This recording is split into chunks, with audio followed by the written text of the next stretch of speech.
এইটো ভিডিঅ'ৰ জৰিয়তে আলোচনা কৰিব বিচাৰিছোঁ হোৱাট ইজ ITI অৰ্থাৎ ITI মানে কি।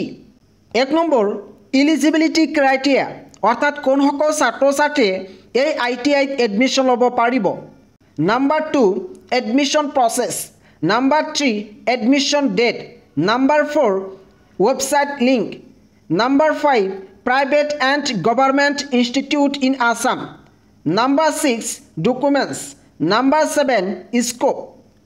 ITI ইয়াৰ ফুল ফৰ্ম হৈছে ইণ্ডাষ্ট্ৰিয়েল ট্ৰেইনিং ইনষ্টিটিউটছ। ITI হৈছে গভৰ্ণমেণ্ট নাইবা প্ৰাইভেট ইনষ্টিটিউশ্যন য'ত বিভিন্ন ধৰণৰ ট্ৰেড যেনেকৈ electrician, fitness, welder, computer operation etcetera ক্ষেত্ৰত ছাত্ৰ ছাত্ৰীসকলক টেকনিকেল এডুকেশ্যন প্ৰভাইড কৰা হয়।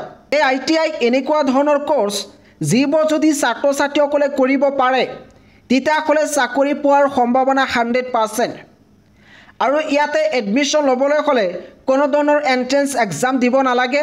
ছাত্ৰ ছাত্ৰীসকলে কেৱল মাত্ৰ সম্পূৰ্ণ ফ্ৰীত অনলাইন এপ্লাই কৰিলেই এডমিশ্যন হৈ যায়। প্ৰথমতে আলোচনা কৰিব বিচাৰিছোঁ এলিজিবিলিটি ক্ৰাইটেৰিয়া অৰ্থাৎ কোনসকল ছাত্ৰ ছাত্ৰীয়ে এই ITI কৰিব পাৰে। সেইবোৰ হৈছে ইণ্ডিয়ান চিটিজেন হ'ব লাগিব আৰু বেছি সংখ্যক ট্ৰেডৰ বাবে ক্লাছ 10th উত্তীৰ্ণ হ'ব লাগিব আৰু কিছু সংখ্যক ট্ৰেডৰ বাবে কেৱল মাত্ৰ 8 উত্তীৰ্ণ ছাত্ৰ ছাত্ৰীয়ে এপ্লাই কৰিব পাৰে। ট্ৰেড মানে কি, ট্ৰেড কিমান প্ৰকাৰৰ, কি আছে এই ট্ৰেডত, এই বিষয়ে এইটো ভিডিঅ'ৰ একেবাৰে শেষত আলোচনা কৰা হ'ব। আৰু ITI পঢ়িবলৈ হ'লে মিনিমাম 14 বছৰ হ'ব লাগিব আৰু ক্লাছ 10 নাইবা 8ত মিনিমাম 35% পালেই ছাত্ৰ ছাত্ৰীসকলে এই ITI কৰিব পাৰে। এতিয়া আহিছোঁ এডমিশ্যন প্ৰচেছলৈ। প্ৰথমতে ছাত্ৰ ছাত্ৰীসকলে ITI আছাম পৰ্টেল ৱেবছাইটত গৈ ৰেজিষ্ট্ৰেশ্যন কৰিব লাগিব অৰ্থাৎ অনলাইন তেওঁলোকে এপ্লাই কৰিব লাগিব। তাৰপিছত তেওঁলোকৰ ডকুমেণ্টছ ভেৰিফিকেশ্যন হ'ব। ডকুমেণ্টছ ভেৰিফিকেশ্যন হোৱাৰ পিছত তেওঁলোকৰ মেৰিট লিষ্ট প্ৰকাশ পাব। যেতিয়া মেৰিট লিষ্ট প্ৰকাশ পাব সেই মেৰিট লিষ্টত যদি ছাত্ৰ ছাত্ৰীৰ নাম থাকে তেতিয়াহ'লে কোনটো ট্ৰেডত তেওঁলোকে পঢ়িব বিচাৰে নাইবা কোনখন ইনষ্টিটিউশ্যনত তেওঁলোকে পঢ়িব বিচাৰে সেইটো ফিল আপ কৰি লগ কৰিব লাগিব। লগ কৰাৰ পিছত তেওঁলোকৰ মেৰিট লিষ্ট প্ৰকাশ পাব। সেই মেৰিট লিষ্টত যদি তেওঁলোকৰ নাম থাকে তেতিয়াহ'লে তেওঁলোকে সেই ইনষ্টিটিউশ্যনত গৈ এডমিশ্যনৰ কাৰণে ৰিপৰ্ট কৰিব লাগিব আৰু তাৰপিছত তেওঁলোকৰ এডমিশ্যন কনফাৰ্ম হ'ব।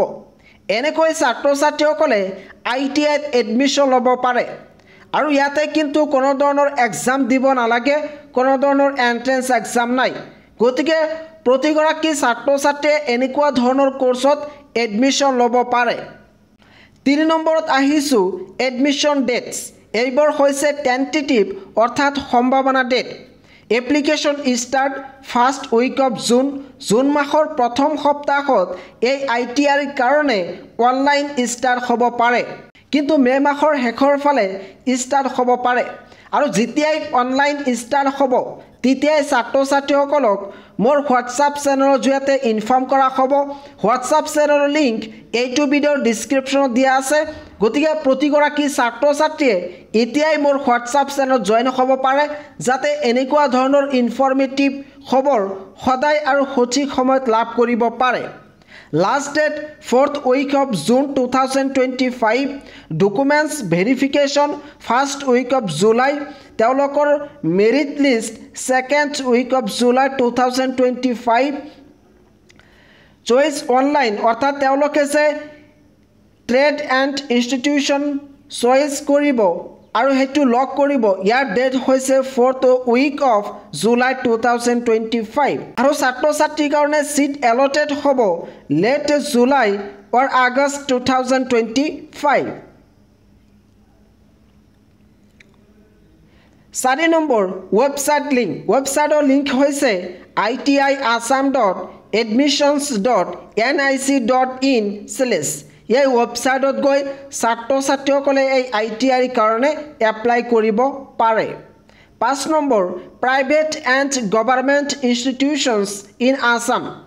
গভৰ্ণমেণ্ট ITI হৈছে government ITI Guwahati, government ITI Tinsukia, government ITI Jorhat, government ITI Golaghat.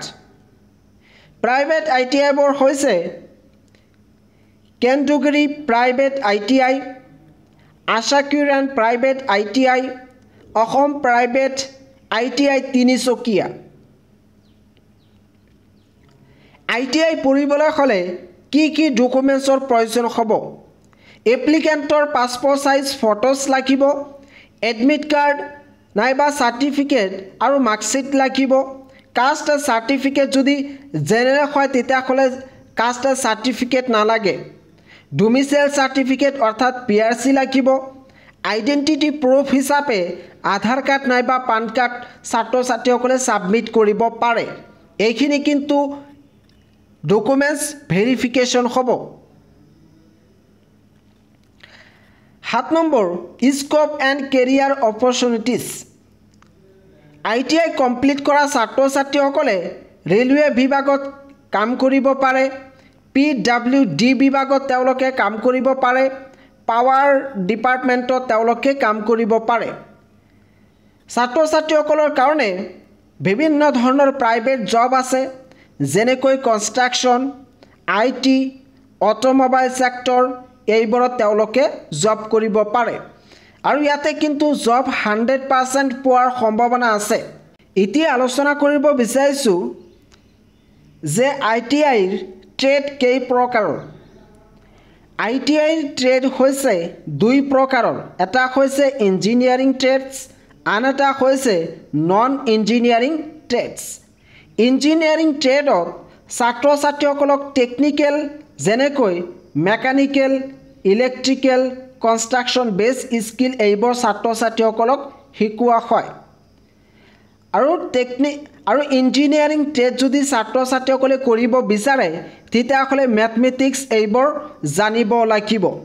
ইয়াৰ এক্সাম্পল হৈছে electrician, fitter, welder, turner, machinist, refrigeration and air conditioning, mechanics,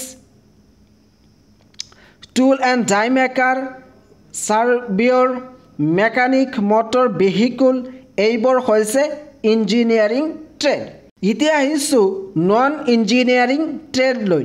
ইয়াতে computer operation and programming assistant, ইয়াক COPA বুলি কোৱা হয়, stenography, dress making, fashion designing, hair and skin care, house keeper, food production, এইবোৰত তেওঁলোকে পঢ়িব পাৰে। আৰু এইবোৰ হৈছে নন ইঞ্জিনিয়াৰিং ট্ৰেড।